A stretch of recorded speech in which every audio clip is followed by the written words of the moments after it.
Bonjour, je vous présente cet ouvrage. Marc Parmentier, Introduction à l'essai sur l'entendement humain de Locke.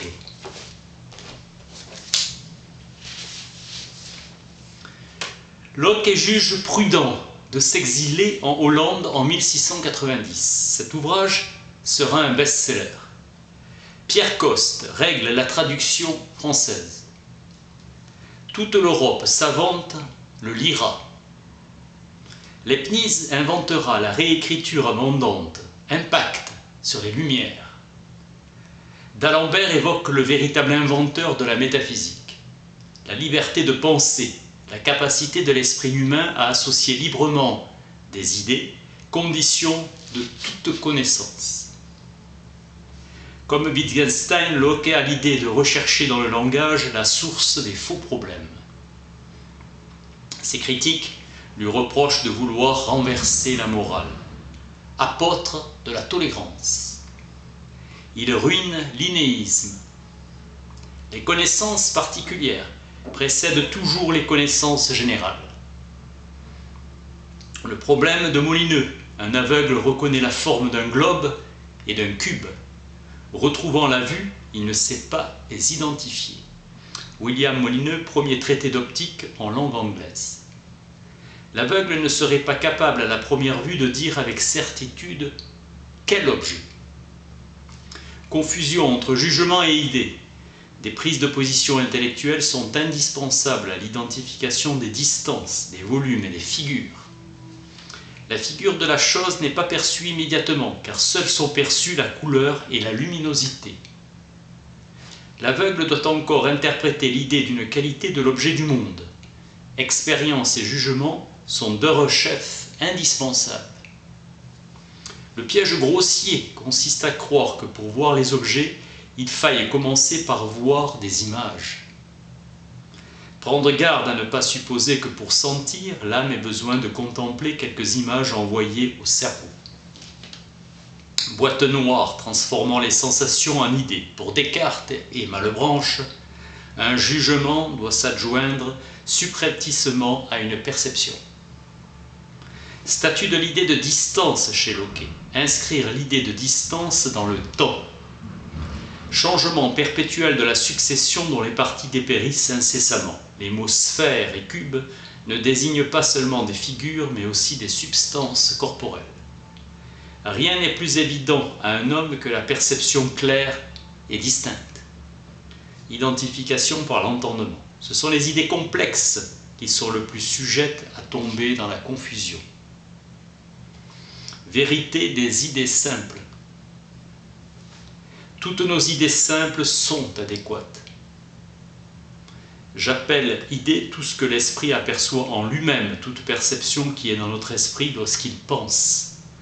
Toute connaissance trouve son fondement dans l'expérience. Chacun peut mieux connaître en réfléchissant sur ce qu'il fait lui-même, rétention et mémoire, faculté par laquelle l'esprit conserve les idées simples qu'il a reçues par la sensation et par la réflexion. J'appelle la conservation d'idées dans l'esprit la contemplation. La confiance dans la mémoire résulte directement de sa limitation au champ de l'expérience. La faculté d'abstraction révèle l'élément intentionnel compris dans toutes les opérations de l'esprit. L'idée abstraite de triangle n'affirme pas l'existence. Le fait que le cogito se perçoive comme une chose pensante ne suffit pas à ériger en substance. Descartes a trop hâtivement conclu du cogito. La réalité des modes en général s'appuie sur les facultés de combinaison et d'association de l'esprit humain. Les illusions visuelles et temporelles reposent sur des apparences objectives. La genèse des idées de nombre ne repose pas sur la pure collection, mais sur la répétition d'idées, à commencer par celle d'unité. Le rationalisme sait qu'il est inutile d'espérer construire l'infini à partir du fini. L'idée de l'infini ne peut être livrée telle qu'elle par l'expérience, ni être enveloppée dans une idée immédiatement perceptible. L'attribut infini s'applique de manière originaire et propre à l'espace et au temps. Pour concevoir l'infini, l'esprit doit se porter au-delà de ses idées. L'infini, comme la substance, n'a pas d'objet propre. Notre affaire dans ce monde n'est pas de connaître toutes choses, mais celle qui regarde la conduite de notre vie. Le plaisir n'agit pas si fortement sur nous que la douleur. Le désir varie proportionnellement à une inquiétude. Un bien absent au futur peut déterminer la volonté à condition d'être relayé par une inquiétude qui le rive au présent. La source de tous les faux jugements moraux réside dans une fausse évaluation des plaisirs, des biens, des valeurs. Le précepte vaut pour la question du salut. Tout meurtre mérite la mort. Le premier fondement de l'obligation, le consensus. Le second fondement de l'obligation morale, obligation d'user de nos facultés. Faire un bon usage de son entendement. Nos facultés de conservation sont suffisantes. Locke dit que seul un nom peut tenir ensemble un faisceau d'idées. Les puissances sont des relations, non des agents. Les puissances sont indépendantes les unes des autres. Locke souligne que parmi les différentes classes d'idées complexes, les idées de substance sont celles dont la réalité est la plus problématique. L'idée de substance comme supposition. Pour séparer les bonnes et les mauvaises suppositions, il faut revenir à la sincérité d'une réflexion strictement individuelle et s'extraire de la communauté linguistique pour rétablir la bonne intentionnalité. Les dangers du langage sont multiples. La finalité du langage est réduite à la fonction générale de communication. Arbitraire du langage, rapport mot-idée. L'ajustement des noms aux choses passe par un ajustement des idées aux choses. Les dangers du langage tiennent moins aux mots qu'aux idées qu'ils remplacent. Locke fait de l'abstraction une opération extensive, définissant une idée abstraite comme une partie d'une idée complexe particulière. Les idées simples apparaissent comme un premier point fixe, un point d'arrimage entre l'ensemble des idées et la réalité. Degré de probabilité et d'assentiment, conformité d'une chose avec ce que nous connaissons et avec notre expérience. La conscience morale étant l'opinion que nous avons nous-mêmes de ce que nous faisons. Conscience égale self, and conscientiousness. Pierre Coste, le traducteur, introduit à la suite de Malebranche ce terme appelé à désigner cet être pour lequel il est dans son être question, de son être. Malebranche, dont la recherche de la vérité faisait de la connaissance de l'âme par sentiment intérieur ou conscience un mode de connaissance inférieur à la connaissance par idée.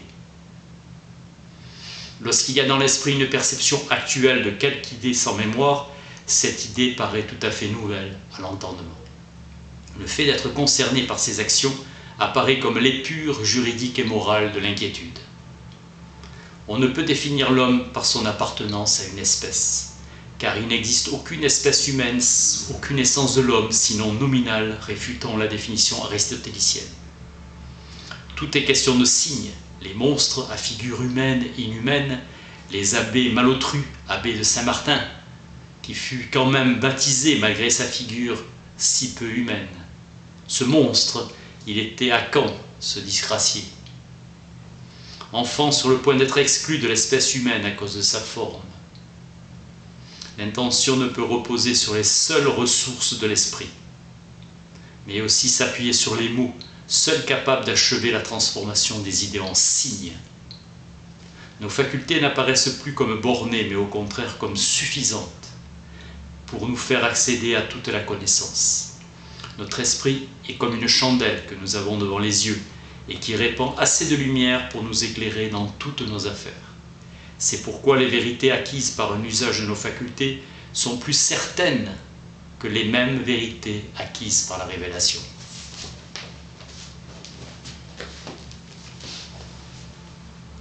Marc Parmentier présente Introduction à l'essai sur l'entendement humain de Locke.